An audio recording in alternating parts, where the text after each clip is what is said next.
aasta esimene võistlus, et milline oli ettevalmistus ja mis plaaniga tulid? No ettevalmistused eriti suured just ei olnud, et paar ringi sain sõita jääraja peal enne võistlust ning see oligi suht kõik, et erilisi ettevalmistusi meil ei olnud. Täna on ikkagi selline korralik talmine võistlus, jäetavad põhilumevallid, et mis see sõidutaktika täna oli?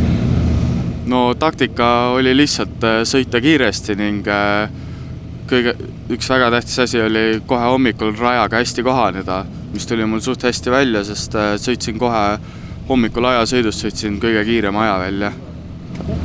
Kuidagi kõrvalt tundus, et sinu päeva nagu selline stabiilsus nagu iseloomustus, et sa nagu ei kukkunud kuhugi ära kohe. Jah, suutsin üsna stabiilselt sõita, sest käsi oli üsna kindel seekord ning stardid läksid ka väga hästi. No, kui finaalist rääkida, siis nagu esijoolis klasside kombeks, siis äärmiselt konkurentsid ja äärmiselt pingeline, et sinu enda vaates ennast käik.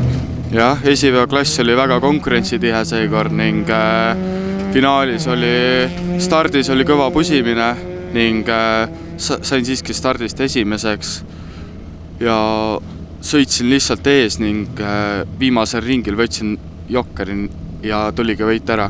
Hooaja esimene võistlus Eestis, et milline oli ettevalmistus ja mis plaaniga tuli?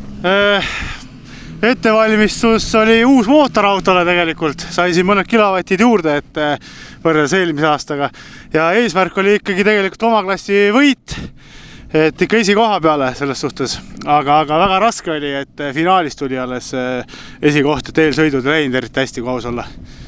No, hästi palju oli selliseid väljasõite ja trajektoori kõrvale kaldumisi, mis võtsid hoo maha. Rada oli väga libe, et ei oleks arvanudki, et nii libe, et vaata, puhta jää peal veel on lihtsam sõita.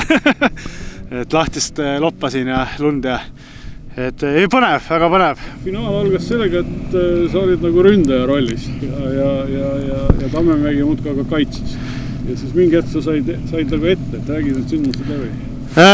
No ma hoidsin natuke tagasi, ei tahtnud ka lumeangas lõpetada, aga oligi põhimõtteliselt Tammemägi tegi tempot ja olin tal kogu aeg kannul, et lootsin, et ta eksib ja nägin, et ei eksi, lootsin, et võtan jokkeriga ta ära ja nii saigi võetud.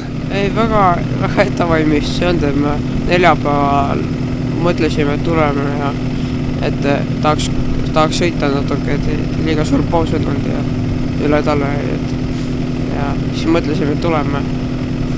Kuidas nende rütmi paika said ja kuidas kohe mine mõtles? No algus läks, esimene eelsõid läks pool telkoja katki, aga selle saime siin, sõbrad aitasid ja saime selle ära vahetada ja siis edasi läks nagu ilusti, et küll siin ühes sõidus olid pidurid, tagapidurid ja nii külm olid, need olid kinni jäetud ja see oli aga siis pärast seda läks nagu ilusti, et auto töötas ilusti ja see finaal läks ka hästi, et seal oli päris napik, et ma väga natuke võitsin.